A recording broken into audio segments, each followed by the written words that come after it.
Hello, and welcome to Random Movie Roulette. I'm Lewis. Yes. I'm Mike, and we're finally getting rid of this horrible year. This is the final nail in the 2020s coffin. Yeah, we're already technically 2 weeks out of it, but sure. Yeah, but we're already a technically glorious year to be done with. I am Jack. Yeah. Although I'll say, we're already 2 weeks into a year that will probably be worse. Yeah. But I don't know. I mean, I don't know. You say that. Donald Trump won't be president. That's... their vaccines We will be think out. it hasn't happened yet, and I don't believe. I won't trust anything too positively. Like, everything has been terrible, and it can still continue to be terrible. If I've learned anything over the past year. I'm ready for it to be terrible for different groups of people. Yes. That's well, what I'll say. Despite how terrible 2020 was as a whole, one thing that's like not quite as terrible as everything was movies this year, even though it was hard to go see them, or really you couldn't go see them. Props to anyone who decided to release anything this year. Yeah. If you made something and you got it out there, fucking good for you. That was definitely not a given this year, but we each have a list of 10 movies that we love. We're all going to talk about them, starting with number 10. We're going to go Mike, Jack, Lewis, and then we'll circle back around. Number 10, the Furbies will not be participating. They do not have that advanced of lingual skills. All right. I like how they just got sad the minute you said that. I would have to say, though, I think that the Furbies' favorite movie of the year is probably one of their fellow furry creatures, Sonic the Hedgehog. Trolls! Oh, I was going to say Trolls World Maybe Tour. both, Yeah. Yeah. I'm with you, Jack. All right. Anyways. Mike, what's your number 10? All right, so my number 10 is a movie we talked about last week, Ma Rainey's Black Bottom. Again, we talked about it last week. Won't go into too much detail. Well, we talked about it on Patreon. So this movie, if Chadwick Boseman, even if he didn't die, I would say that this is still like a performance that he would be winning the Oscar for. Like his work in this and The Five Bloods, which was very, very close to making my list, but did not end up making it. It's like, if you're gonna have to tragically end your career, and these are like the two things that are left of your legacy, like this is one hell of like a note to end on. And I hope that like we look back and we see Chadwick Boseman as, you know, being more than just Black Panther, which it was a very significant role for a lot of people, but there was a whole other career there of him like delivering fantastic work, and like who knows what we could have gotten more from in the future. But like, if this is the legacy that he's leaving on, it's like, yeah, one hell of a movie to end on. It's also a really insightful movie about like, you know, the history of Black musicians in the 20s and stuff, and the struggles that they went through. And Viola Davis is great in the movie. And of all of like, you know, traditional Oscar baity stuff, this is one that's very easily accessible, easily watchable, and I think is, you know, a fun movie to like, you know, just watch around. But yeah, I would say as far as clear Oscar bait movies go, this is a really fucking good one. Like, I had a great time with this movie. It is very play-y, which was my problem with Fences, but it navigates it for the most part pretty okay. And Chadwick Boseman and Viola Davis give like what I think are career best performances for both of them. Mm-hmm. All right, Jack, what's your number 10? Yeah, so my number 10 we covered in the October season. It is Mandibles. Mandibles, from the director of Rubert, which I have yet to watch. But basically, it's Bill and Ted train a giant fly, or the dude and another guy train a giant fly to rob banks. And it's a fun, colorful French adventure about training a fly to rob banks and dealing with yuppies and staying at their house. And it's a good time. It's funny. So fun. It's just a fun watch. In 2020, what else do you need but a fun movie? Yeah, I was very unsure of where a lot of the Nightstream Festival movies would land, because unless if they like specifically got like wide releases in 2020, you're like Run or like I mean The Doorman, which is a terrible movie, but like that did like get a release this year. A lot of these festival movies, I try to hold off on them until like the year that they get released. But with this year, with things being so up in the air, it's like who knows when it's ever gonna come out. So Yeah. I figure it's fine to make an exception for this. I don't have any on my list. Like I tried to be He's as still a you good know, boy. yeah. Yeah. But yeah, I just hearing you like describe the movie, Jack, like I just like was reminded of how much fun I had while watching it. Also, you say trading them to rob banks. Very specifically, they're trading a fly to go get them things. It is So not... yeah, the only thing we see him steal is a bushel of bananas. Well, but that's the indication their major plan is to rob a bank with this fly, and I wish we could see a fly just go into a bank, with terrorize everyone, and fly out with a big cartoony bags of money. Do you think a man with a gun or a fly is scarier? The giant fly, I mean, like, I honestly, I would be more freaked out about that if I saw that just walking around in regular daytime. I think what's great is that it's freaky when you see it at first, but much like Baby Yoda, it gets very cute very quickly. Speaking of freaky, it's actually not where we're at, but I wanted to segue. My number 10, and just a disclaimer for my list in particular, none of these are in order, like, just... Number 1 is like the best, but other than that, it's all whatever. I don't organize them that way. So my number 10 is Digimon Adventure Last Evolution Kizuna, which both Mike and Jack loved this movie too. I was really surprised by the outpouring Academy of love. Award for Best Animated Feature. Yeah, I mean, it really shocked the world. No, I'm a big Digimon fan, and I genuinely really adored this movie. This was the ending of the storyline of the main characters from the original series that I grew up watching, and it's very like bittersweet. And the thing I like about Digimon more than Pokemon is that it takes its characters pretty seriously, and like they're allowed to grow and change and develop over time, which, you know, Pokemon, like Ash is just an annoying 10-year-old for the entire series, and it's awful. But these kids learn and they grow, and like that's how they move forward in their adventures, is by like, you know, becoming stable, well-rounded quasi-adults. And so seeing that finally come to an end in this was really great. I wept by the end of it, and it was...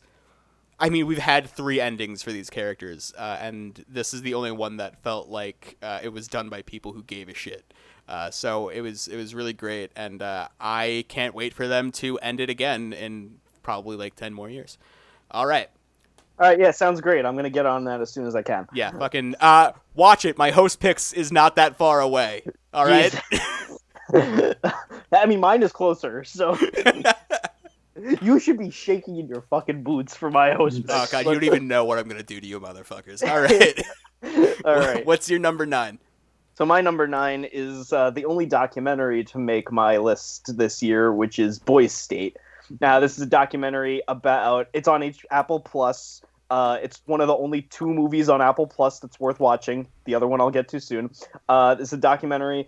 It shows like this Texas Bois State, which is like they take like 600 18-year-old boys, put them in like this week-long retreat thing, and then they go through like the trials of like splitting them up into like political parties and having them like build a platform from the ground up, and then like go through like the process of running an election campaign and then like ultimately like being elected. Like it doesn't go anywhere after that. They don't actually do anything. It's just to like give like these young kids like the idea of like what it's like to go through like the government process of like elections and stuff. And one of these boys is actually meant to replace Ted Cruz.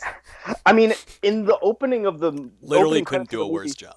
Yeah, in the opening credits of the movie, it shows like people who took part in like their state's local Boys State chapter, and there's a lot of people like Bill Clinton and Dick Cheney, Cory Booker, Stephen Alito. So it shows like some of these people are going to actually go on to become actual members of Congress or people in our political system right now.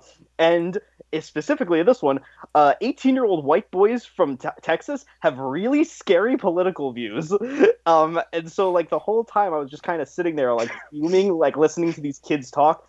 There are like... That's how Ted Cruz happens. Yeah, there are very few like 2 or 3 like rays of hope that like you follow through the story as they like have their ideals and they're like, you know, more left leaning.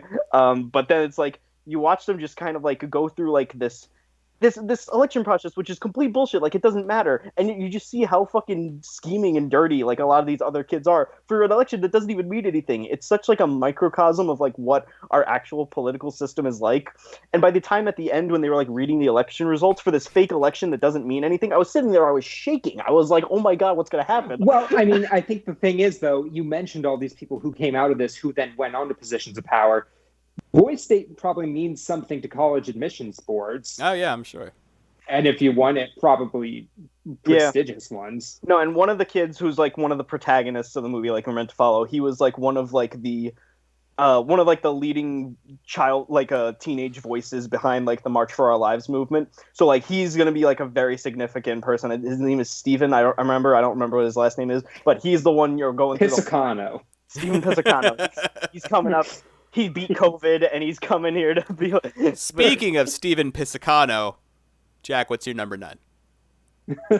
My number 9, also from Nightstream, is The Boys from County Hell. It is a fun throwback vampire movie with some very thick Irish accents that you will get used to or you won't get used to, but some cute boys. Some of them turn into vampires, some of them don't. There's blood streaming, there's some good music, there's some good atmosphere building, and overall it's a tight, fun horror film. Yeah, it's a cool take on vampires, and like one of the few new takes on vampires, like probably like since like, I don't know, like 30 Days of Night, that like something felt very original and actually good with vampires. So I dug this one too. I think A Girl Who Walks Home at Night, isn't that? Oh yes, I'm sorry. That's very true. I haven't seen that movie, which is why. Also, you like Bliss. You Bliss haven't vampires. Wait, you haven't seen A Girl Who Walks Home Alone at Night? No, I've never seen it. Shocked, dude. I know it's so far up my alley. I know I would love it. I'm going to watch it at some point, but vampires are great. But this is a great vampire movie. Love vampires. I studied abroad in Ireland. I love Irish boys. There you go. All right. My number 9 is Freaky. This came out in November, I think.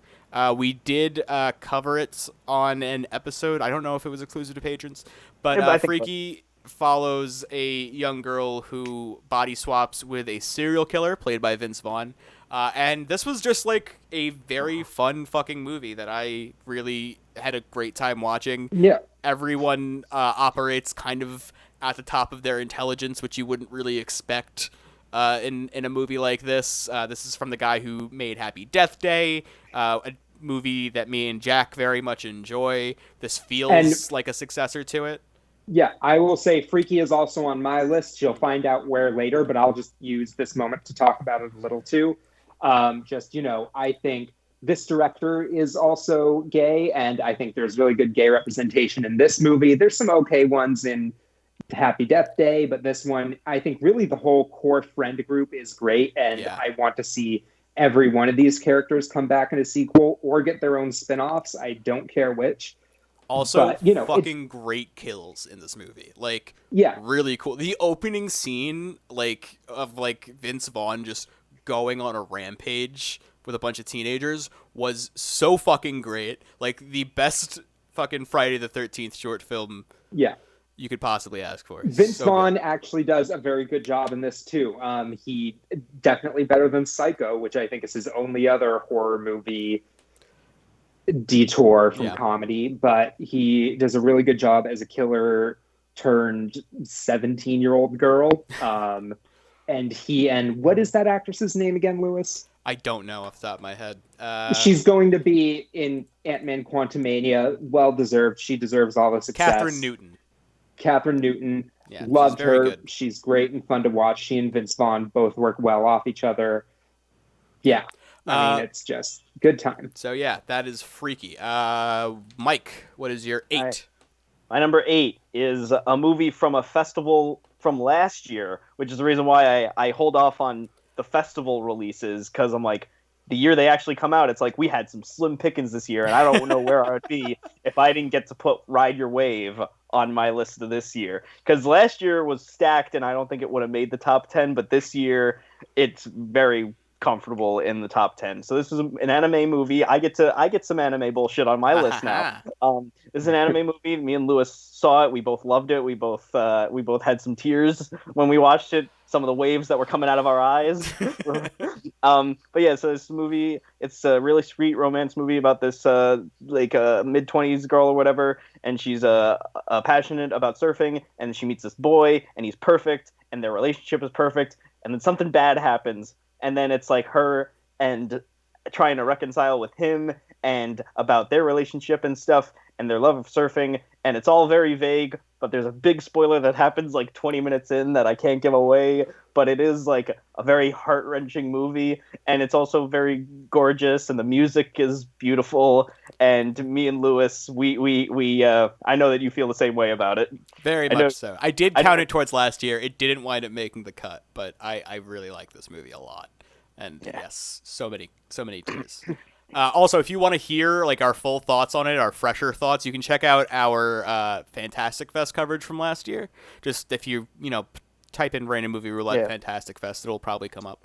And we covered a bunch of other like cool, weird things like Butt Boy, so go check that out. Jackie Boy, what is your number 8? So my number 8 is the fantabulous emancipation of one Harley Quinn and the Birds of Prey, parentheses, because that's really the movie that it is. You mean Harley Quinn : Birds of Prey? Yeah, whatever you want to call it. It's a Harley Quinn movie with 2 of the Birds of Prey and Renee Montoya for some reason.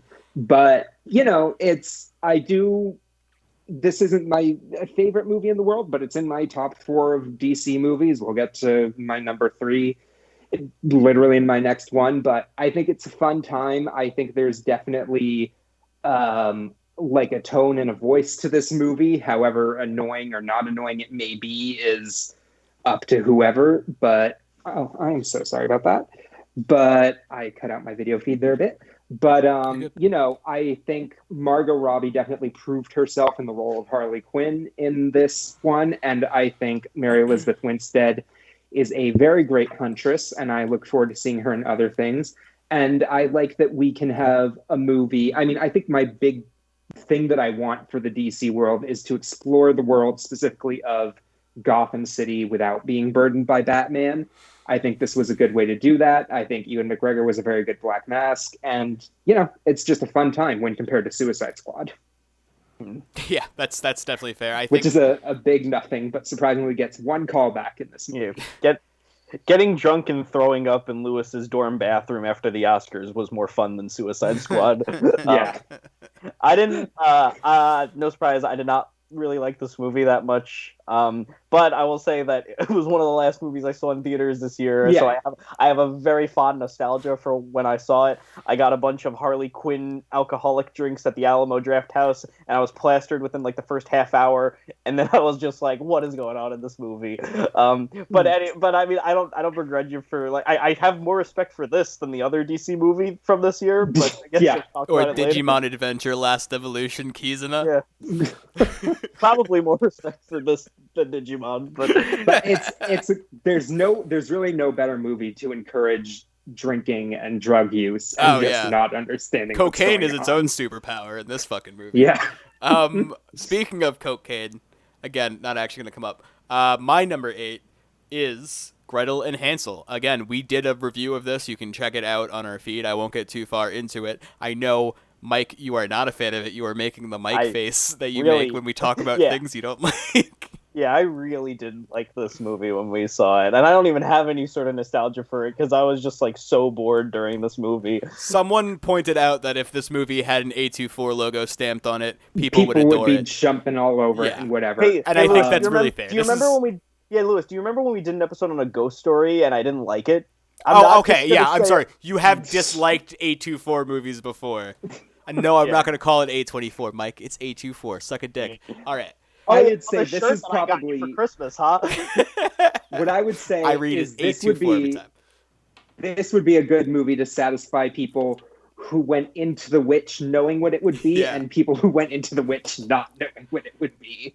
Yeah, exactly. This is a more like if The Witch was like a more cut and dry kind of horror movie. If The Witch was a witchy movie. Yeah, it's a very good looking atmospheric horror movie, gorgeous cinematography, where I do think it has a huge weak spot, which would mean if I was ranking this, it would probably be like closer to the end of my list. But the acting is like pretty unforgivable at points. But I was gonna say this has probably what was I had a fucking zinger and I missed it. Fuck. Okay, move on. I'm sure it was gold. All right.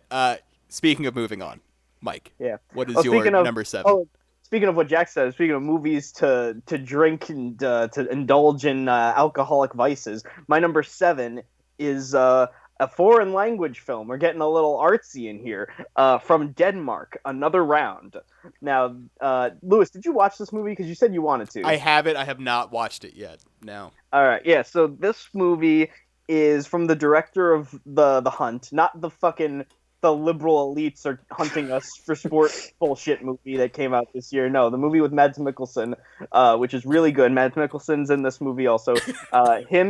He plays like a middle-aged high school history professor, and him and his buddies, they're out to drink one night, and they're talking about like, I don't know, how like bored and complacent they've become, and how like they're not spontaneous and fun. So they decide that like what they're gonna do is that they're going to drink throughout the day and get their blood alcohol content to like the bare minimum for what's considered legally drunk, and it realizes that it loosens them up, it makes them feel more free and spontaneous, and then for a while it's like, oh, it ends up working, we're accomplishing more in the day, we're having more fun, but then of course the things get taken too far, and then they're too far deep into it, and then like the addiction is to consume them. But this movie, it's really fun and light, but it's also like got this like weird like dark like undertones, especially as like things unravel in their lives later on. And the ending is probably one of my favorite scenes of the year. The ending is so super fun. Mads Mikkelsen. He's got some moves. He's got some dance moves. I'm sure you've probably seen them on. I feel that scene's been making the rounds. I feel like you probably seen it at some point. Say no more. I need to watch this movie immediately. Yeah. But Mads Mikkelsen's face alone has some dark undertones. So I can imagine this movie's got it going. Right on. Yeah, and especially with this year where like, for like international films have kind of taken a hit. There was no Cannes Film Festival, or a lot of foreign movies didn't get a lot of distribution. I feel like this one's one that's going to break out, and it's probably going to get a lot of like recognition, just on the basis. It'll get award season. Yeah, I'm sure. Yeah, I mean, it will definitely at least get the nomination for foreign film. Yeah, I feel like a win is almost kind of even a lock because it's clearly the clear front runner. Right on. Jack, what's your number 7?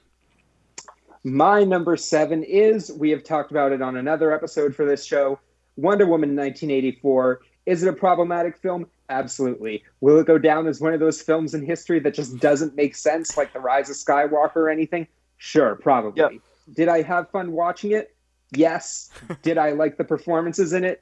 Yes. Is it my third favorite DC film? Yes.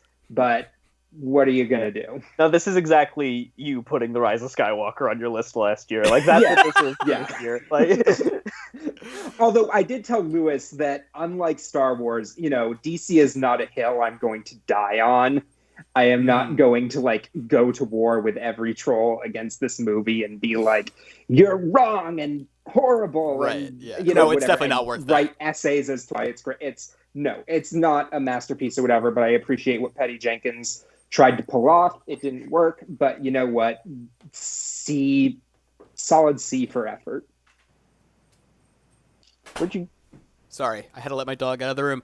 Okay, so my number 7 is Yes, God, Yes. So I think this made the festival circuit in 2019, and it came to streaming and home video in 2020. This is the film with Natalia Dyer, yeah, from Stranger Things, and it is about she is a young girl in a Catholic school, like a really intense Catholic school, not the kind of thing me and Mike, Me and Mike yeah. went to. This is some fuck me in the ass because I love Jesus type of Catholic, right? Big time, yeah, and it's about like someone that sheltered discovering their sexuality like at the height of puberty and just like all like the horrible, embarrassing, nightmarish things that not only come along with that, but come along with that in a super sexually repressed community. And I did a lot of work. My documentary is about like how religion affects young people, and it's not great. I think it's very well demonstrated in this movie. Check that out on Netflix. I think it's still there. All right, what is your number 6, Michael? Number 6. This is a movie that is trying to be considered a foreign movie at the Golden Globes, but it is not. It is an American, as American movies can get. It is Minari, and this is a movie that I was supposed to watch with Lewis. I got the screening, and I paid for it. This was not like given to us by the company or whatever. I bought it from Lincoln Center, and I was gonna go over to Lewis's and watch it, but then there was a big snowstorm, so I had to not go, and I just huddled up in my blanket over my laptop and watched this warm, wholesome family movie. It's very similar to The Farewell of last year. It's got very kind of similar on the surface. It's like story of like an Asian American family like integrating and like the culture differences, and there's a fun grandma character, and it's I will say this is the movie this year that made me miss theaters the most, because like you would say most people like you need a theater for like a big action movie or big blockbuster. I'm like, I need a theater for movies like this, movies that are like very personal and quiet, because I'm like I can focus and get immersed. It was impossible for me to get immersed watching this on my fucking MacBook with the screener link in my name on the fucking side, and I couldn't cast it to my TV, and I couldn't log in on my TV because I already logged in on the computer. Virtual screenings are a mess, and I'm glad at least that we're able to like get these movies out there to see it. But I'm like, there's got to be a better method. And honestly, like for me, this only solidified that like the theater experience is something that I'm like, it can't be recreated at home. And I also think that like it's something that I feel like I would have benefited a lot from, to see like these vast landscape shots and this serene score, and just like really get immersed in this like family story. And I really did feel like I'm like, this could have been like the indie movie that could for this year if like more people got an opportunity to see it. But like this got fucking buried because this is the only method for getting a movie out right now, and it sucks. But I hope that like later on in the year, I think it'll get a wider release, which means that it'll get put on VOD for $20 and nobody will buy it. But right on. Jack. Yeah, so my next pick after Wonder Woman is, which number is this again? 6, right? 6. Or is it 7? So probably, wait, you just did. What did you just do? 6. Your last one was Wonder Woman. So what number was Wonder Woman? He sent you his list. Okay, hold on. I don't have all of them in front of me. Jesus Christ, I'm running the fucking recording, and I have to keep track of my own list. His next movie is Scream Queen. No, that's not what I'm asking. That's where I thought it was, but I thought that was higher up. Just anyway. Which number are we at? Yeah, that's the one. That's his number. Yeah. That's the number. Scream Queen. His is in order, so it's easy for us to keep track. Yes, Scream Queen. The next one is Scream Queen, which I was remembering. I just wanted a quick reminder. That didn't happen. Whatever. Scream Queen. Okay. Scream Queen is a documentary about the making of Nightmare on Elm Street 2, and more importantly, Mark Patton's journey since making Nightmare on Elm Street 2 as a gay man, as an actor, on and on and on. I think it's a documentary that I got excited about from the first time I read about it in Fangoria. I think it's a really personal, beautiful told story, while also giving kind of a new legacy to what is probably my guiltiest horror movie pleasure, and yet one of my most favorite horror movies.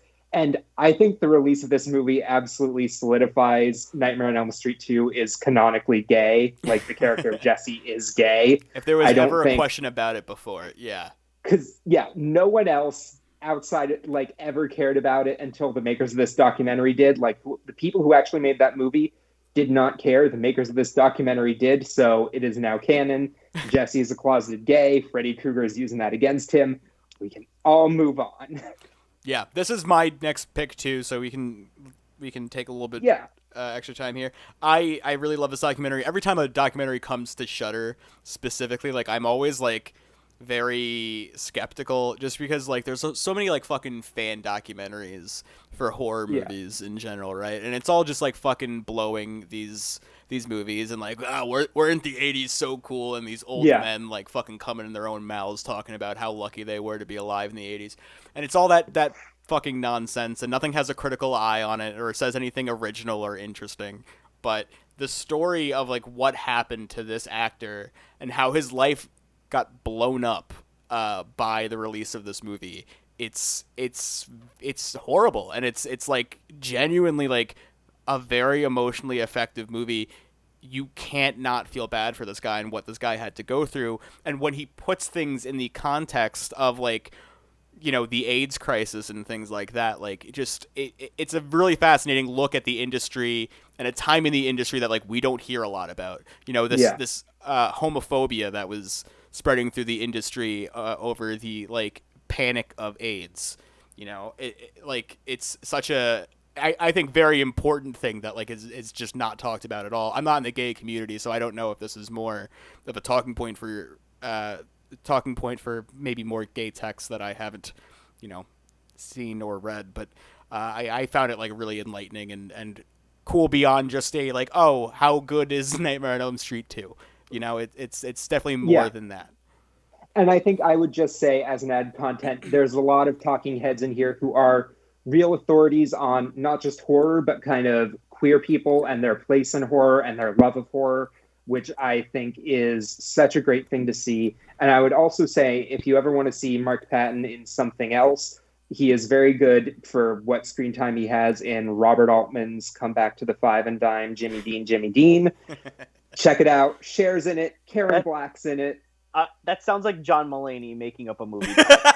Hey, come back to the Five and Dime, Johnny boy. Like it does, but it's a very Mike. Well, maybe it's not a Mike movie. I don't Robert know. Altman movies, so maybe it would be for me. So, speaking of Mike, what's speaking your of movies that are number for Mike, 5? Number 5 is the last movie that me and Lewis saw in a theater together. That's never, rarely, sometimes, always. Now, this is the sullen, understated indie darling movie that I feel like was fucking devastating by the pandemic. It got released the week that everything shut down. If anyone got to see this, it was a miracle. And the fact that we did was really, it was honestly like, it was a very enlightening experience, especially because the subject matter of this movie, where it's just a girl lives in rural Ohio and she finds herself getting pregnant, needs to find a way to get an abortion. Her and her friend take a road trip to New York City to try to get a legal abortion. And then it just shows like the minutia, the everyday life, and like the panic that happens inside it, like the internal struggle of being a young girl who has no resources, being put into the situation. And it really is such empathy for this character and for, you know, young girls and women all over who go through this same struggle. And it paints it with such like an understanding, relatable lens, and doesn't try to politicize it at all. And it just really just shows the reality of what this is like. And I really hope that this is like an eye opener for like men who are ignorant towards what this struggle is like for young girls, and hopefully like, you know, a painful but like, you know, relatable experience for women who have probably gone through the same thing. This is a really inspiring a movie that it's like, it's sad and it's like very, you know, it's kind of hard to watch in a lot of instances, but there is like this glimmer of hope that it gives. And the scene where the title is revealed for what it actually means is heart-wrenching. Like, it is one of like the scenes where it's like I'm glued to the screen, like my heart's in my throat, like type of scenes. And some of the best acting of the year happens in that scene. Yeah, and this whole movie, like the acting is so understated, like it almost seems like there's no performance. There were a couple times during this movie where the projector cut out and we had time to just talk about what the movie was like so far, and you're like, I don't know about this movie yet. And then because it's like it's so understated, like you don't really know what it's going for. It just seems like such like this mumblecore slice of life, and you're like, I don't really know if what this is about. But then it like it really does reveal itself, and you really just see like the raw emotion that comes into play, and then like basically the ultimate, grandeur of what the story is. And it was a really, loving movie that I really stuck with me since the beginning of the year. Yeah, and we did do a full review of this movie as well. So you can check out our feed for that. Never, rarely, sometimes, always. All right. Jack, you number 5. So my number 5 is Freaky. Freaky. It is freaky. I keep getting confused. Didn't we say my number 5? What? I'm getting the numbers mixed up. I'm looking on your letterbox. Yeah. So I'm sorry. It is freaky. I know that I should just know that I know the order of the movies. The order of the movies. The next one is Freaky, and Freaky. Lewis has already talked about it. I talked about it. Great throwback to old slashers. Fun. Great, well-rounded cast. Moving on. All right. So my number 5 is La Llorona. So this is actually Guatemala's... The Curse of? Nope, not The Curse of La Llorona. Just La Llorona, a very different movie, not at all related to the Conjuring universe in any way, or Linda Cardellini, or any of that shit. You mean La Llorona? My Sharona. Yeah, so this is a Guatemalan film. It's their submission for the Academy Awards this year. I do think it deserves a spot. I doubt it will, get nominated just because whatever. But yeah, it's a really haunting story about Guatemala's civil war, which is not a thing I was really aware of, not a thing that's really taught in history classes in high school here. It is a ghost story second, and definitely like a war story first. In fact, if you're going in expecting a horror movie, it really isn't. It is a war movie told through the lens of the superstitions of that nation. It is not like Pan's Labyrinth. Yeah, kind of like Pan's Labyrinth, but it's just toned down way more. It's very, very subtle, and that stuff doesn't really kick in until the end, and at no point is it really scary. It's not trying to scare you, this movie. It is trying to horrify you, but it's with the atrocities that are committed by men and not by ghosts. But it is really... I'm not going to get too far into the plot. It's on Shudder. You should definitely watch it. It is fantastic.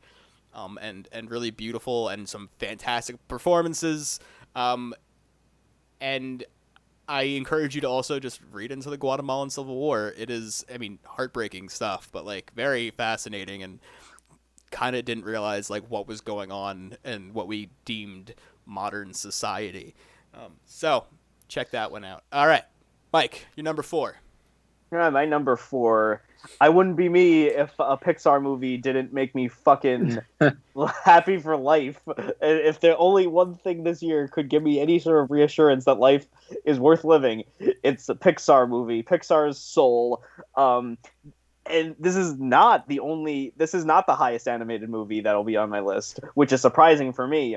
But Soul, this movie, it really does. We did an episode on it last week, so we talked a lot about like the themes and what it means to us. And I feel like that movie, for coming to the end of this year, where it's like just trying to find any reason, like what is my life, like what's my purpose, like what am I doing with my life, and Soul comes around and it mirrors that back to you, but also it shows like the little minutia of like the joys of life is the reason for worth living. It's not for this overall like what is your purpose, what are you meant to do type of thing. And I really feel like this is a really like emotional, heartfelt, and mature message for a Pixar movie, which I wouldn't expect anything less. This is like on par with like the messaging of like Inside Out or Up or anything that Pete Docter has done. So just proving that he's the best director working in Pixar. And so yeah, this movie, it looks gorgeous. There's shots in this movie like in the city where I'm like, I really thought it looked like the real city. Like it looks so much like it. This will also come up later on my list, so I guess I'll kind of jump in a little bit too. But just like, Yeah, I think just the idea of using geometry in a weird way in terms of like how these kind of bureaucrats of not even heaven but the afterlife transport themselves, and at the same time just all the detail and everything from like leaves to hair The to lighting. garbage in the subway. Yeah. It's As much as it's I like it wasn't was shot crazy on about this movie, location. I wasn't crazy about this movie at all, but it is. I mean, I think the scenes when they're in real life, everything looks really, really great. Yeah. I think it looks like dog shit when we get into the Soul world, but that's I mean, I a still think whole that other the thing. Soul World, like they do a lot of creative things with like 2D animation and like the mixing of emotion and like the image of like the great beyond, like that like Mhm. starry, like that is gorgeous. Like Just an escalator of like all these happy little blue blips going into the afterlife, which is both like sad and haunting and yet like so cute and reassuring. It's just kind of I find myself, I look at that and then I look at Coco's like depiction of the afterlife, and I'm like, oh, like this is like a magical, like wonderful place, and I'm like, this looks like if Steve Jobs designed Purgatory. Like this is not exactly like the Pixar what if wonder when they I was hoping when they for. go into the light they end up in the cocoa for Yeah, life. that's the Mexicans nailed it. They got religion correct. Uh, All right, Jack, what is your number 4? so my number 4 is Swallow, and if you have not seen this movie, you should see this movie. This movie is about a young pregnant housewife who is trapped in a kind of loveless, emotionally abusive marriage, and she has some past trauma of her own, which leads her to develop pica or pica, whatever it's called. But if it's called pica, I can promise you she doesn't chew because she swallowed.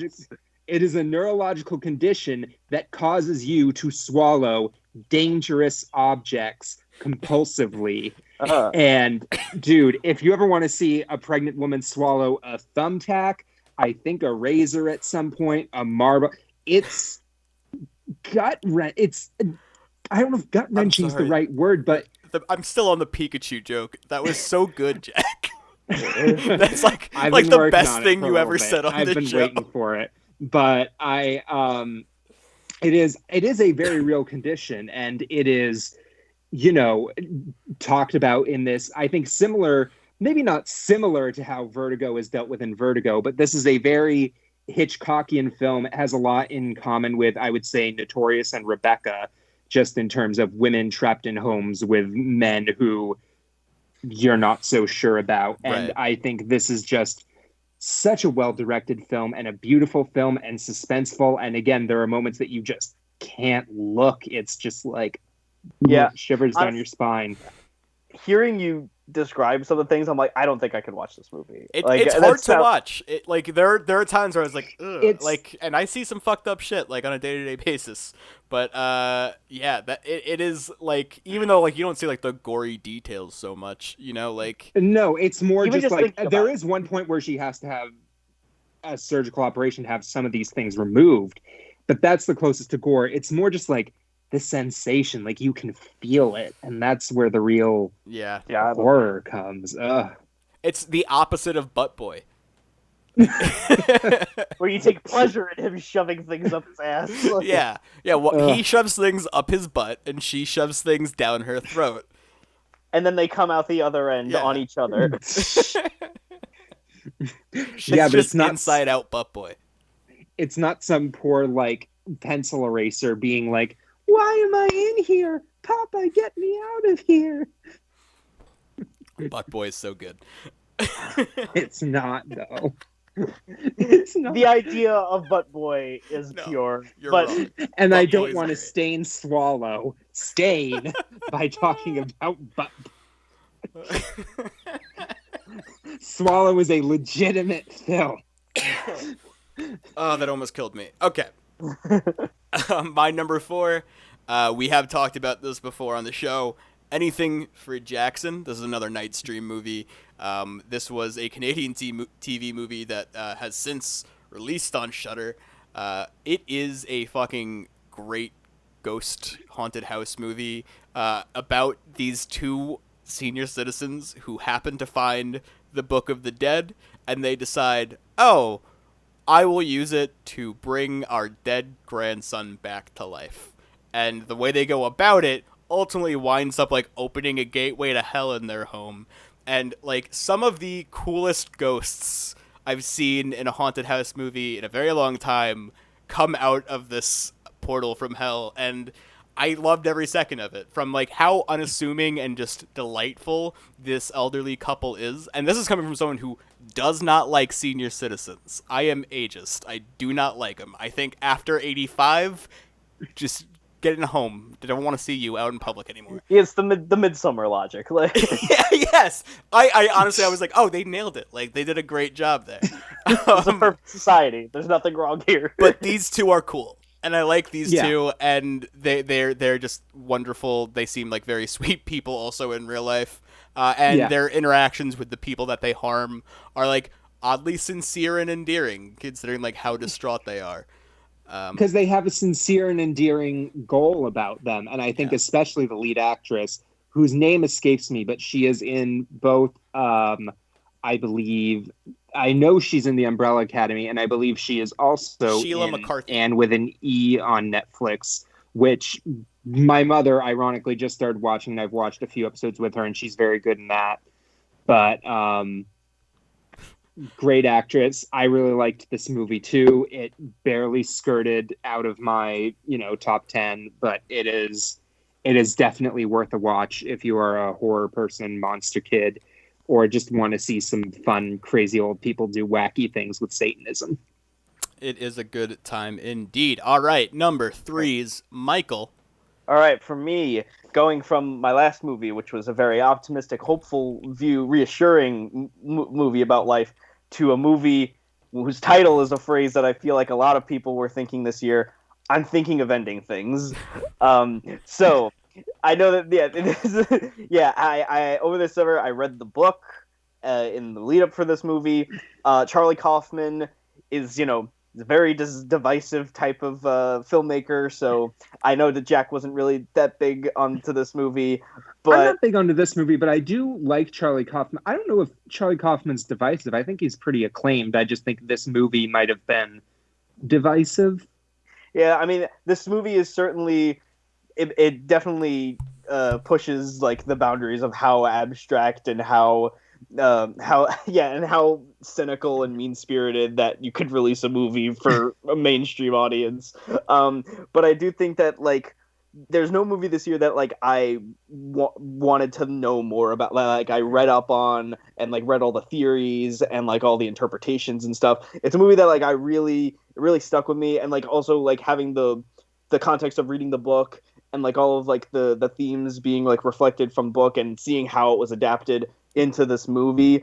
I think that, like, a lot of the imagery is, like, really striking, and a lot of, like, the visual representations of things in the novel, things that, like, you can't really do in a book, and seeing how they adapted it for film. Like, there's animated sequences, there's dance sequences, there's, like, a lot of, like, playing with the visual look, like, characters change clothes every scene, there's, like, time bending stuff.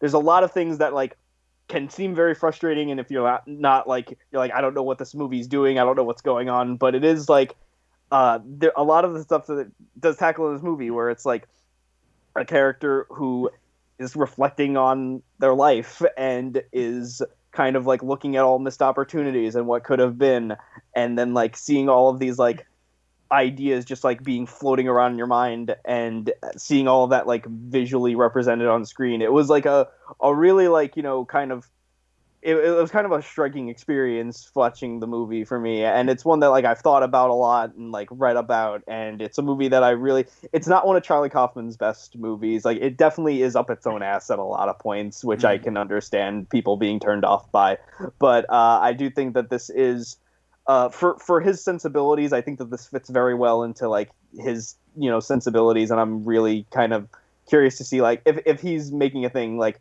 he's and even just reading the book, I knew I was like, he's definitely going to do something crazy with this book. When I was reading it, I was like, he's not going to do it like this, and he didn't. Like, he surprised me in how he portrayed certain things in this book, and I really respect him for it. So Yeah, this is a he's movie great. that came out at a time where I was like, and I like Charlie Kaufman. I watched Anomalisa for the first time this year, and I was shattered, like down to Yeah, my core.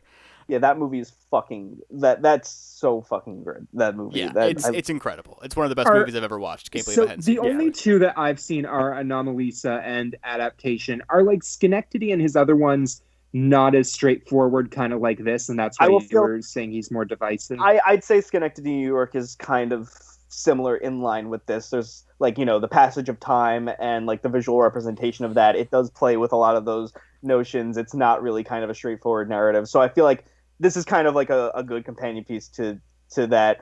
Oh, and also, like, I mean, your Jack's favorite movie, Eternal Sunshine of the Spotless Mind. Oh yeah, that's right. Yeah. I But yeah. hate you for that still. No, but yeah, like the way that he plays around with like, memory and time and like the passage of time and like moving into like, different scenes, like it's something that like unlike any other like writer director that I can think of, other than like your both favorite movie Mother, but Fuck you. All right. and I know I'm not an I know- Aronofsky person, but I will say he is definitely creative in his writing, and I do appreciate I that. can't wait to see him direct fat Brendan Fraser in The Whale. eating himself. I don't want. God. Yeah. All right. Let's move on. Jack. Can we at Yeah. least be happy Brendan Fraser's having a renaissance? Yeah, I'm stoked for him, man. Yeah, good for him. God. My number two, I'm going to talk about when you guys talk about your number one, but I will say it is Promising Young Woman. Your number And- 3 is where we. We're at number three. So I'm entirely wrong. It's Soul. I talked about that. Number three is Soul.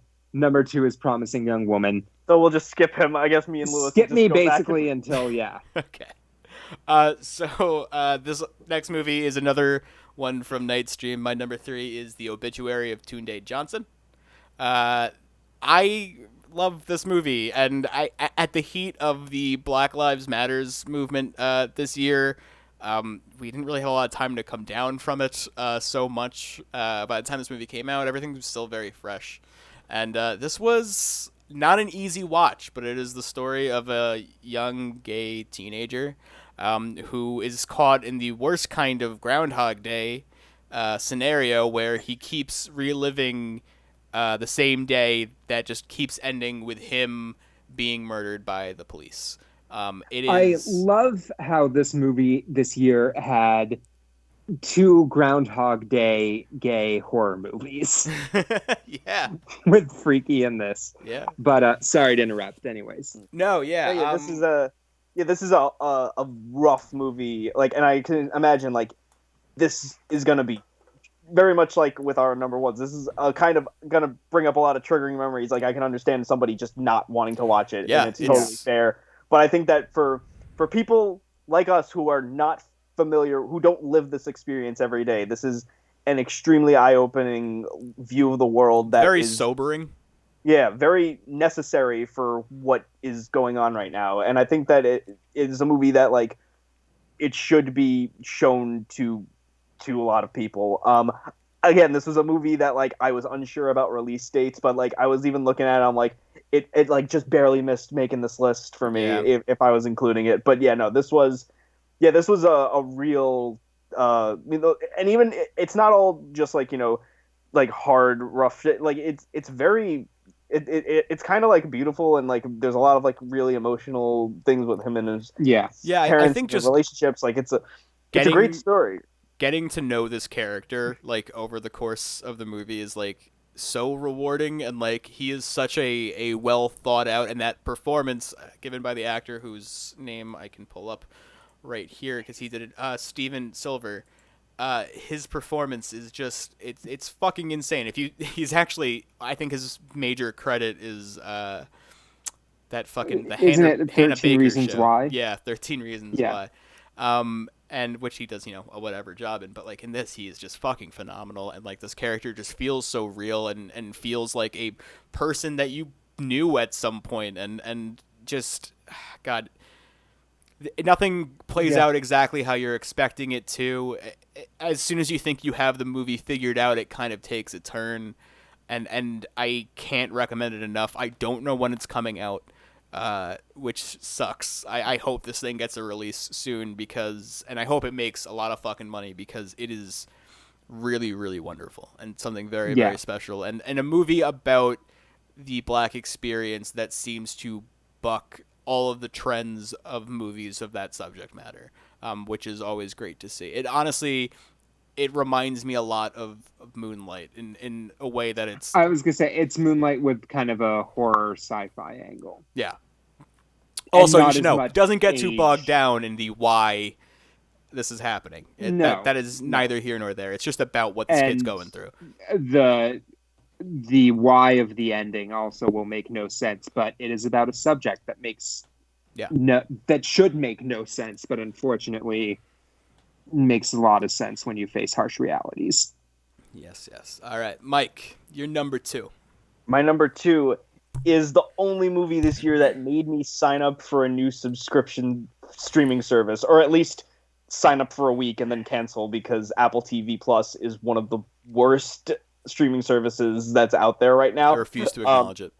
But they made the Greyhound. Yeah, they put out Wolfwalkers. This is a movie done by Cartoon Saloon, the same company that did Song of the Sea, Secret of Kells. This animation style is so fucking gorgeous, beautiful. The art style, it's like the closest thing I've seen to something like Over the Garden Wall, which is like, that's like the closest thing that I can describe this movie to. There's a lot of other similarities you can make, is parts like How to Train Your Dragon and part Brave. There's a lot of, but it's like, it's just something that feels so wholly original, even though it's like taking from like, you know, a lot of familiar tropes that you know before. It's like this town in like some like ancient medieval times, and there's like wolves that like, you know, are living on the outskirts in the forest, and this girl, her father's a hunter and he's tasked with hunting the wolves, and she meets this girl who's a wolf walker, who's a girl who like turns into a wolf at night when she sleeps, and then like how she like leads this tribe, and how the girl like becomes, you know, imbued with that tribe, and how she becomes a wolf walker herself, and like the like us versus them mentality of like the town turning on the wolves, and like but it's like, it is a gorgeous, vibrant movie. The music is wonderful. It's like a movie that like I can't imagine kids like willingly watching, because it's like, you know, it does look stylistically very different from anything that kids are used to, and that's why I feel like in a year like this, where it's like I'm always looking for like what's the animated movie that's gonna like beat Pixar this year, because it's like every year it's almost like there's always like good movies, and we're like, I'm sick of just defaulting to Disney and Pixar, but it's like this is like a clear alternative, where this is like something that is doing something new and unique with animation, just the way that it looks, and like the stories you can tell with it, and still making it accessible for kids. I think that this is a wonderful movie, and if there's any reason to sign up for Apple Plus, even just for a week, just watch Wolfwalkers any way you can. And hopefully once this pandemic is over, we could just go see these movies in the theater like they normally would, and we wouldn't have to have this streaming service holding it hostage. Because like I think this did play in theaters somewhere. Like it had like a semi like an HBO thing where it's like a simultaneous theater and streaming release. I mean, Apple has made that part of their release thing. I mean, before all of this, they were releasing things in theaters. Which they should, because I want to watch these movies, and I do not want this service. What service? I do not recognize this as a streaming service. It's not fucking real, okay? If you want peanuts and nothing else, sign up for Apple Plus. And Ted Lasso, which apparently is very good. Ted Lasso is very good. I'm glad it got renewed for more seasons. Jason Sudeikis, charming, lovable, cute. Yeah. Speaking of things that are cute, Jack, what's your number 2? My number 2 is Promising Young Woman, which I guess we'll just talk about that in a minute. We'll just move on. Is that our number ones now, or are we moving on to that? Or well, yeah. So I'll just say my number 2 is The Invisible Man. We'll get to that in a second. My number 1, which is also Mike's number 1, which is a movie that we've also Mike, covered. What's your number 2? Oh, What was Wolfwalkers? Wolfwalkers. Oh. We just. I It's lost okay. that. You're Okay, one yeah. behind. So we're now. Yeah, it's a movie we just did a full long review of. You can check it out on our YouTube channel. Promising Young Woman. Yeah, Mike. this is the movie of the year. Like even if like the movie of the time, like in kind of like the same way that we were talking about Obituary of Tunde Johnson, where it's like I feel like this movie, the issues and themes that it brings up and talks about in a very blunt manner. Yeah. I think Jack's put it best. It is what Get Out was the year that it came out, and Yeah. I feel like again this movie gonna go underseen because you can't just go see it in a theater, but like the conversations that this movie starts are like so like real to life and like the real to the struggles that women go through. And I know that this movie's been getting a lot of like I've seen a lot of like backlash online from people who are like very turned off at least by specifically like the ending, which I know we won't go into much.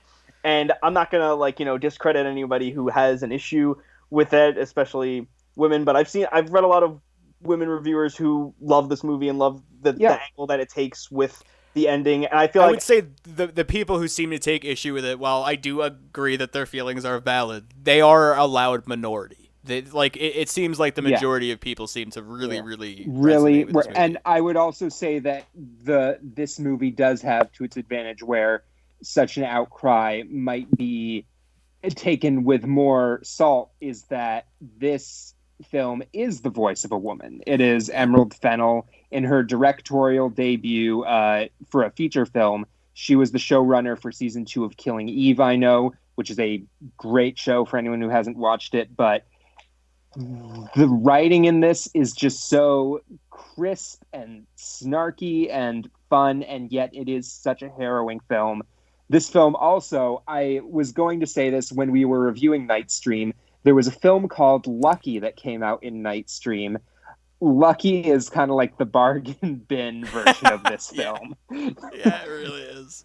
Yeah, and especially because I feel like Emerald Fennell, she knew exactly the type of movie she was making with this, and she knew exactly what the twists that she was taking with that ending were. And I think that like bringing those harsh realities up is just as valid for this conversation as anything. And I know that like again we were saying that this could be very off-putting someone, and I get that, but it's like I'm also like if it was a man making these decisions, you could probably take a little bit more issue with. But I feel like her and Carey Mulligan, I think that they absolutely knew the type of movie they were making and knew the type of message that they were putting out there. And I think that it's a real wake-up call for a lot of people. Yeah. And I think that it interrogates a lot of like internal biases and like the benefits of the doubts that we give to abusive men, and that we don't give that same legitimacy to women victims.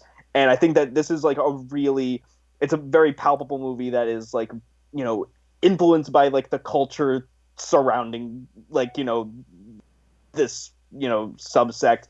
And I think that it's very much like a loudspeaker, like a bullhorn of like saying exactly what it means in a way that's like not unsubtle or hitting you over the head with it, but it's one that like it has the balls to like sit down and have that conversation. It has the conversation like, with you about something that should be very obvious and should be very like a no-brainer, but like is willing to like stoop down to the level of villainy and like of the evil people who like perpetrate the shitty things. Like seeing our main character like do like increasingly like morally like reprehensible things in the name of like what we all know to be something good and something important. It's also it's not just a huge take on this idea of abuse against women. It's a huge take on the whole concept that we have in film of the revenge thriller and what the realities of that are.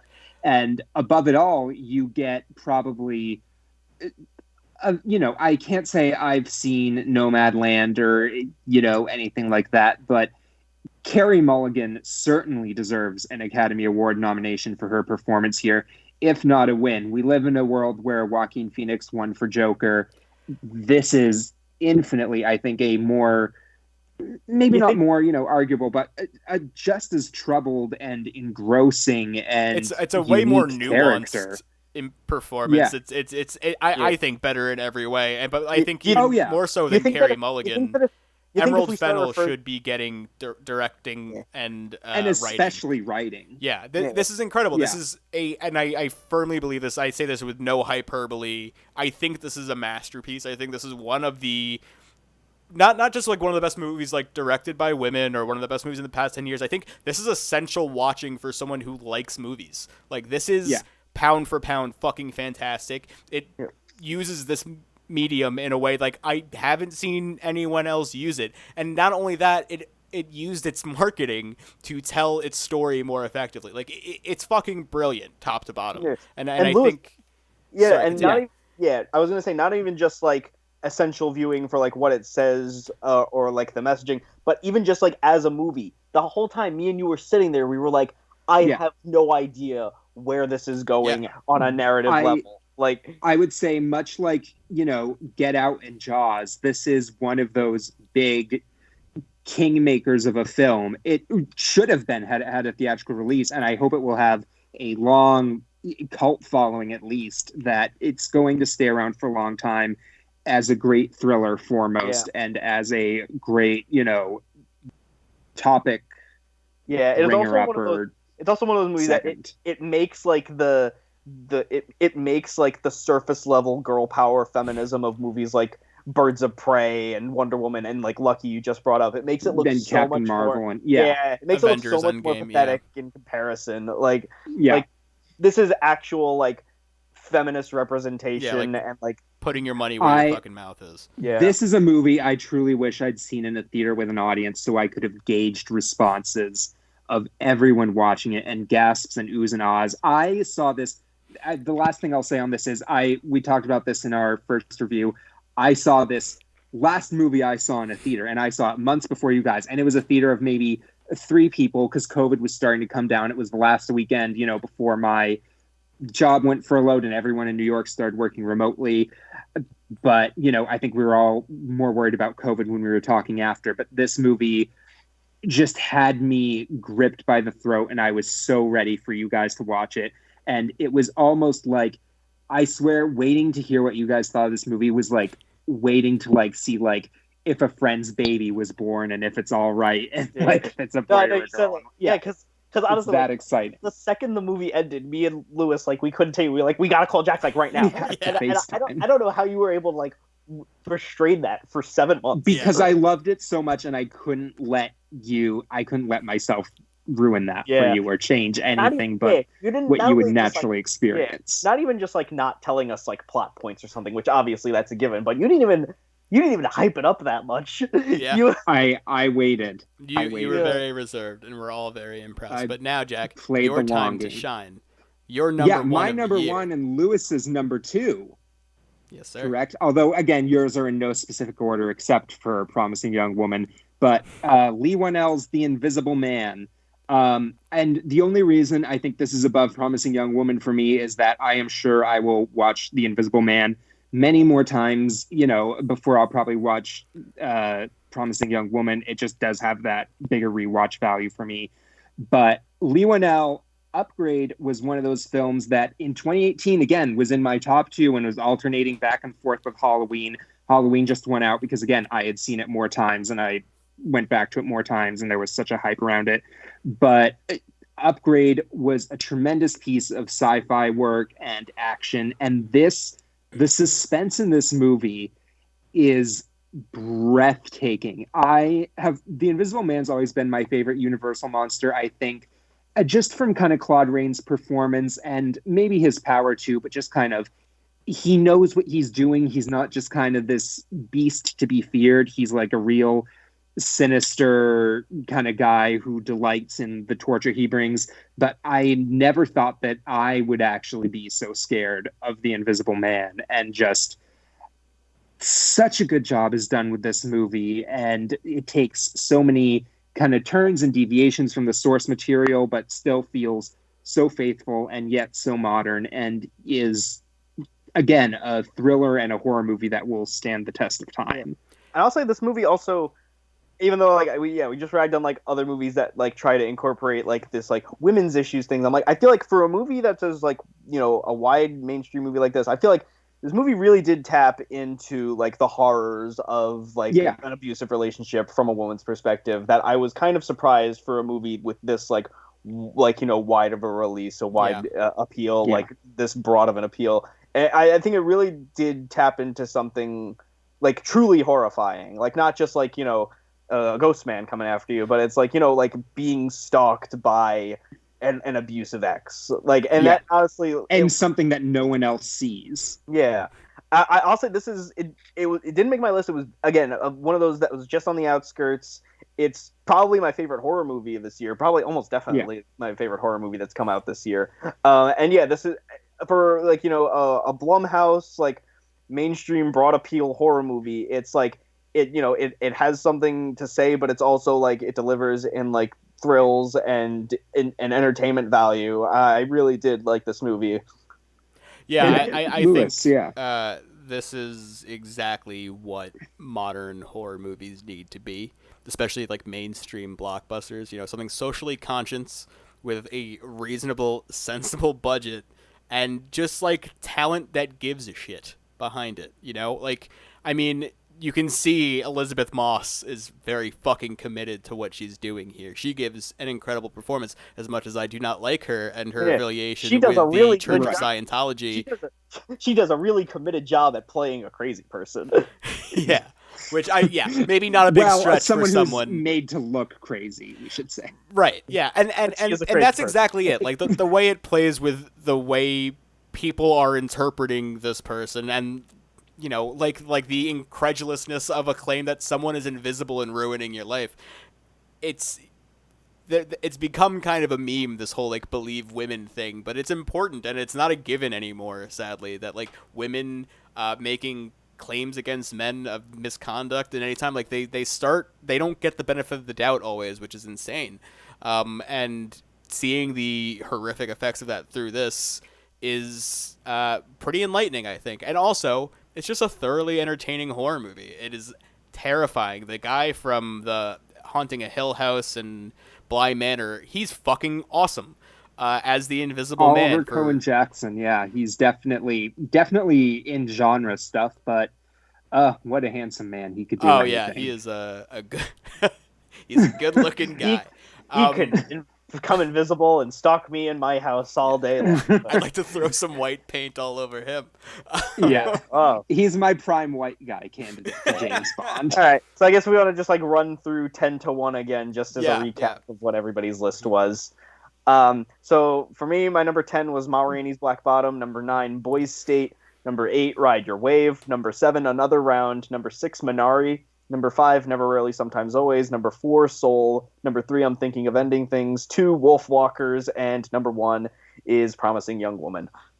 Yep, and for me, my number 10 is Mandibles. My number 9 is The Boys from County Hell. My number 8 is Birds of Prey and Harley Quinn. My number 7 is Wonder Woman 1984.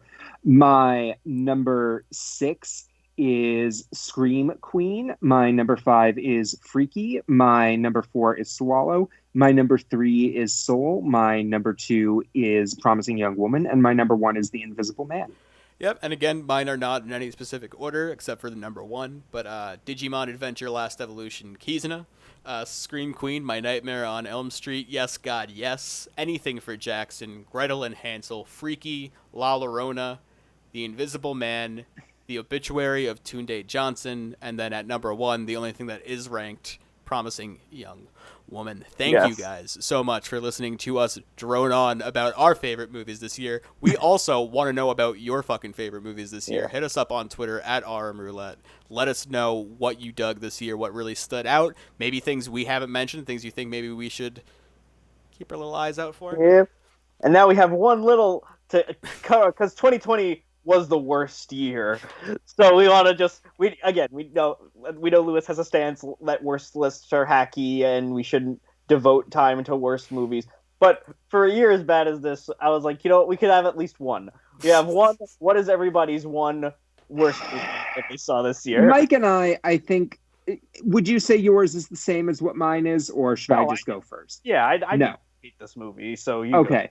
So yeah, for me, it's, I think I ranked one or two things worse, but I'll harp on this one. Tenet. Jesus Christ, how many movies? I mean, you talk about, I'm thinking of ending things being up its own ass. This thing is up its own ass in reverse, and then it backs out, and it backs in, and backs out, and backs in, because it keeps playing the time. The only dialogue in this movie is, one, just so soft and inaudible, but also it only exists for exposition that makes no sense anyways, to the point that literally when cast members were giving interviews, they would say, it's just best to go in and not try and make sense of it and just take it at face value. But it's like, this isn't like a David Lynch movie where people act like people and weird things happen. This is a movie that tries to literally go into science to explain what's happening, to the point that that's the only thing people talk about. And then it doesn't even make sense then. And it just kind of it does look ridiculous to me. I'm sorry. Even there are some fight scenes that, the choreography of stuff you could praise. You could praise kind of all these Mission Impossible kind of set pieces.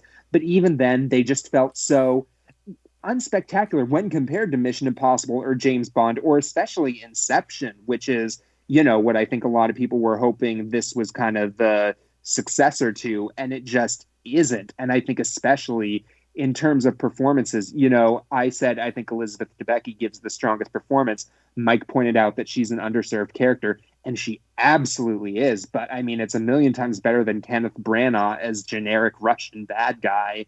And I just think John David Washington got the short end of the stick in this. I don't ever want to hear the words protagonist and antagonist said that so much again. Dumbest fucking thing that Christopher Nolan has ever done in a movie. I am sorry, but what the fuck are you doing naming your main character the protagonist? Yeah. Also, Michael Caine plays himself, and I don't like that. For me, I thought, in the lead up, I was like, oh, they're hiding his name. I'm like, what is it about? I was like, is this some stealth Inception sequel and they're not trying to give anything away? I'm like, no, they just did it for no reason. And I'm like, why? I cannot think of the purpose, what that could possibly be. But I've only seen the first 30 minutes, but still. Yeah, I think that for me, I'm a big Christopher Nolan apologist, and I watched this movie, and even though I came away with things to appreciate about it, and I ultimately thought it was an okay movie, but I was sitting there the whole time. I was like, dude, I defended you with Dark Knight Rises and Interstellar. Why did you do this to me? Took a big old dump on your face. I've been there for you. For me, I'm like, yeah, I couldn't tell what was happening. It's not just because it's a confusing movie. I felt like my parents when I tried to show them Inception. They're like, I don't get it. They're just talking about things all, and also because the score and the music and the sound effects are so loud. They're louder than the dialogue, so I can't really hear what the characters are saying. I had to put subtitles on, and I hate watching movies with subtitles that are not foreign languages.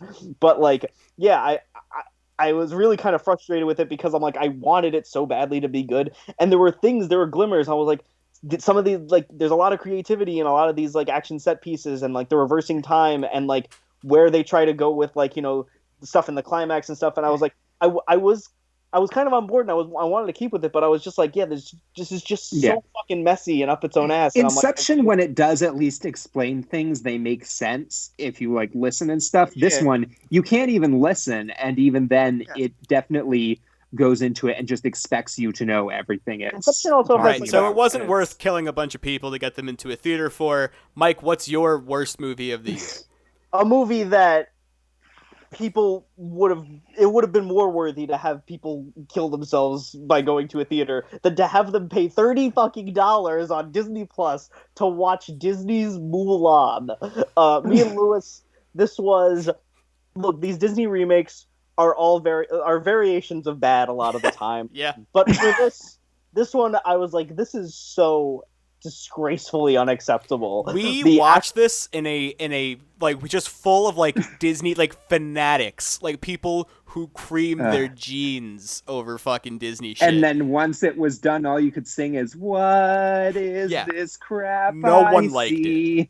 No one liked it. Even approached liking it. It's it's like it's not even like, oh, it's doing creative things with the liberty with the original source material, even though it's different. It's like, no, the things that you love about the original, of course, are not in this movie. Which it's like, oh, if they were doing anything interesting with that angle, it would have been something to commend. But they just make a generic, like Asian inspired blockbuster that is so whitewashed and ugly, so ugly looking. The action is terrible. The acting is terrible. All the special effects are bad. Horrible really fight choreography, like embarrassing, terrible editing.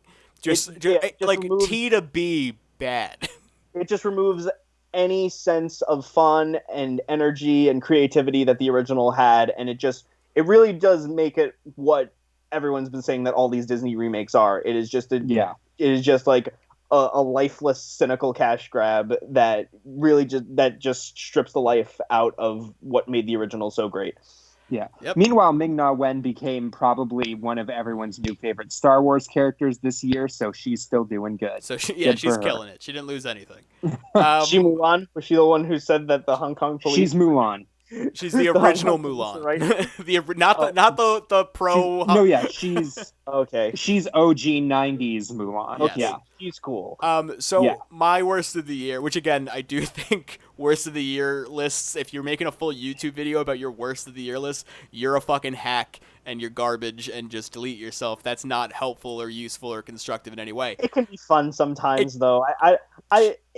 Sure, but there's like some movies that deserve shitting on. I think as long as you're not all right. Well, of all movies crap. that I think no one should feel bad shitting on, these huge studio movies are probably pretty safe. Among which the New Mutants, which is my pick. I'm not going to get too in depth with it because I really want us to do a commentary on it at some point because it's I haven't insane. watched it yet, so it's like that and Venom. I'm just like all these. Oh god! Have you seen Venom? You haven't seen Venom? No, and that's why I wasn't able to do the commentary with you guys. I felt bad about that. But, we have to like watch it'll Venom come with you. before Venom and Carnage, I'm sure, and before Morbius. But New Mutants. Oh boy, the death rattle of Fox X-Men. This is like the worst. This might be the worst superhero movie I've ever seen. Is it worse than Dark Phoenix? Yeah. It's worse than Dark Phoenix, and it's not even close. Dark Phoenix is Citizen Kane to this fucking movie. This movie is irredeemable. This is the Mank to Dark Phoenix's Citizen Kane. This movie is so fucking bad. Like, I don't want to get into it, but like... Yeah, Louis, I hear you talk about this movie, and a spark just lights up in me every time I hear you talk about the New Mutants. It's insane, some of like the things people say in this. I will say Anya Taylor-Joy is magic. Dope. She's really cool whenever she's doing her thing. I don't know why she's there for most of the movie. I don't know why anyone's there for most of the movie. The lead character, the main character, Danny, who is Moon Bear or some shit, is one of the worst actresses I've seen in a lot. And I don't like dumping on young, up-and-coming actresses, but she's legit terrible in this movie. Again, I won't get into the specifics. It's so bad.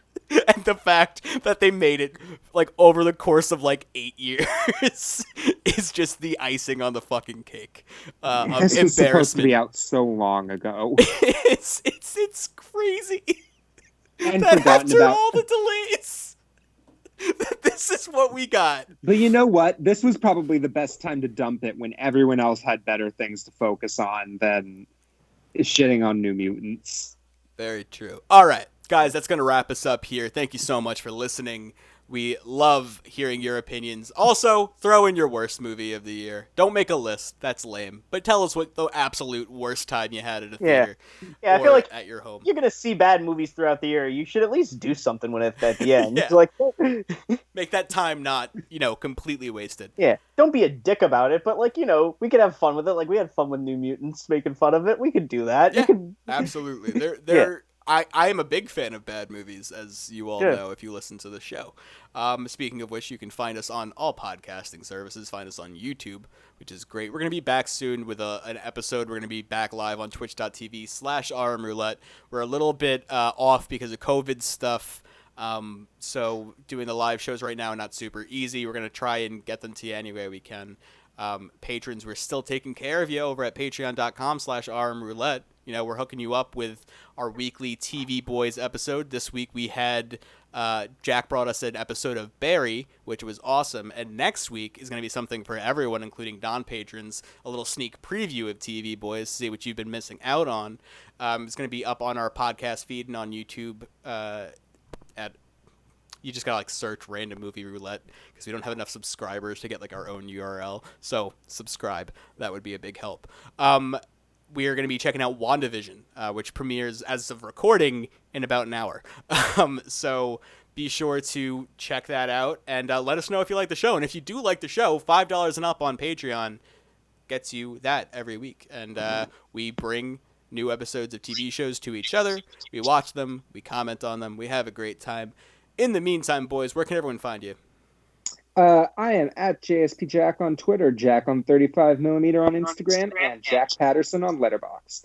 You can find me at RMR Cyborg Mike on Twitter and Instagram. You can find me on BeforeTheCyborgs.com, where I wrote a review of my favorite movie of the year, Promising Young Woman. We're probably going to have a Best of the Year thing. And you can also find me in my bathroom because I have to take the worst piss of my life. So let's end the show. Go, run. You can leave. Yes. You can find me on Twitter at Louis J. Otero. You can find me on Instagram at RMRouletteLouis. On Letterboxd, it's just one word, Louis Otero.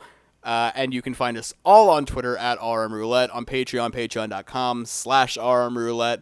If you look up Random Movie Roulette on YouTube, you will find our YouTube channel. You can go to rmroulette.com, check out our blog that Cody's doing over there. He's fucking crushing it. He's doing a great job. Great fucking essays, and we have some really cool stuff coming down the pipe for that website. So keep your eyes peeled.